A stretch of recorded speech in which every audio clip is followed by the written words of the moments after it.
اتقوا الله حق تقاته ولا تموتن إلا وأنتم مسلمون. أعوذ بالله من الشيطان الرجيم. بسم الله الرحمن الرحيم. يا أيها الناس قد جاءكم برهان من ربكم وأنزلنا إليكم نورا مبينا. الله أكبر الله أكبر الله أكبر. لا إله إلا الله والله أكبر. الله أكبر ولله الحمد.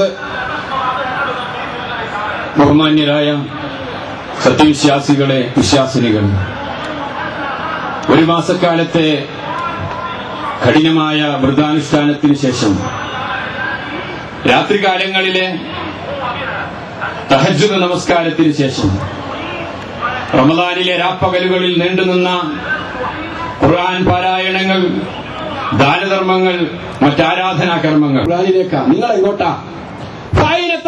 എവിടേക്കാ? ഖുർആന്റെ ചോദ്യം, എവിടേക്കാ നിങ്ങളുടെ യാത്ര? എന്താ നിങ്ങളുടെ ലക്ഷ്യം? എവിടാ നിങ്ങൾക്ക് ഈ ലക്ഷ്യപ്രാപ്തിയുള്ളത് എന്ന് ഖുർആൻ ചോദിക്കുന്നു. നമ്മുടെ ലക്ഷ്യം പരലോകമാണ്. പരലോകത്തിലെ മോക്ഷം അത് അല്ലാഹു നമ്മെ അവിടെ ആവശ്യപ്പെടുകയാണ്. അതിനുവേണ്ടി അതിൽ ക്ഷണിക്കുകയാണ്. ഈ ആയത്ത് കൂടെ കേൾപ്പിക്കാം.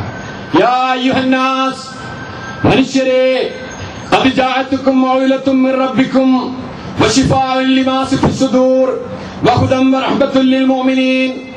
മനുഷ്യരെ, നിങ്ങൾക്കിതാ വന്നെത്തിയിരിക്കുന്നു മൗഇലത്തും മിർ റബ്ബിക്കും, നിങ്ങളുടെ രക്ഷിതാവിൽ നിന്നുള്ള സതുപദേശം. നിങ്ങൾക്ക് എന്തൊക്കെ ഉപദേശം വേണം? ആരാ നിങ്ങൾ ഉപദേശിക്കാനുള്ളത്? എനിക്കും നിങ്ങൾക്കും ഉപദേശിക്കുവാൻ എന്റെയും നിങ്ങളുടെയും പാപ്പയുണ്ടെങ്കിൽ, എന്റെയും നിങ്ങളുടെയും ഉമ്മയുണ്ടെങ്കിൽ, എന്റെയും നിങ്ങളുടെയും സഹോദരങ്ങളുണ്ടെങ്കിൽ നമുക്കെന്ത് സന്തോഷമാ. ഞാൻ നിങ്ങൾ തെറ്റായി നടക്കുമ്പോൾ അവരെ എത്ര വെറുത്താലും അവരോട് എത്ര വിദ്വേഷം വെച്ചാലും അവർ നമ്മെ ഉപദേശിച്ചാൽ നമുക്ക് ഉള്ളിന്റെ ഉള്ളിൽ അതെന്റെ നന്മയ്ക്ക് വേണ്ടിയാണ് എന്ന സന്തോഷമല്ലേ? പക്ഷെ ഇതാ ഇവിടെ ഒരു ഗ്രന്ഥം, ആ ഗ്രന്ഥത്തിൽ നിങ്ങൾക്ക് എന്താകണം, നിങ്ങൾ എന്താണ് എന്ന് ഖുർആനിൽ അറിയാം, അല്ലാഹുവിനറിയാം. നിങ്ങളുടെ ജീവിതത്തിന് ആവശ്യമായ, നിങ്ങളുടെ പ്രവർത്തനങ്ങൾക്ക് ആവശ്യമായ ഉപദേശം തരാൻ പരിശുദ്ധ ഖുർആനിലല്ലാതെ മറ്റൊരു ഗ്രന്ഥവുമില്ല, മറ്റെവിടെയും അവലംബിക്കേണ്ടതില്ല.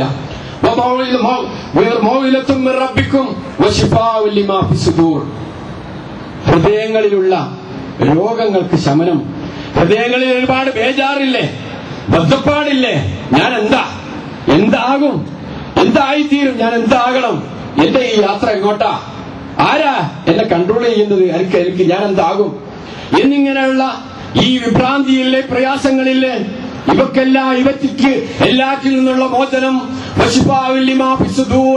മനുഷ്യന്റെ മനസ്സുകൾക്കുള്ളിൽ അടിഞ്ഞുകൂടിയിട്ടുള്ള വിദ്വേഷങ്ങൾ, വെറുപ്പുകൾ, അസൂയകൾ, പക, അതേപോലെയുള്ള ചീത്ത സ്വഭാവങ്ങൾ, ഇവക്കെല്ലാമുള്ള മോചനമായി, ഇവക്കില്ല എല്ലാറ്റിനുമുള്ള ശമനമായി പരിശുദ്ധ ഖുർആനിനെ തേടുക, പരിശുദ്ധ ഖുർആനിലേക്ക് വരിക, അത് മനസ്സിലാക്കുക, അതിന്റെ ആശയങ്ങളിലേക്ക് ഇറങ്ങുക, വീണ്ടും വീണ്ടും വായിക്കുക. മടുപ്പില്ല, അലസതയില്ല, പ്രയാസങ്ങളില്ല.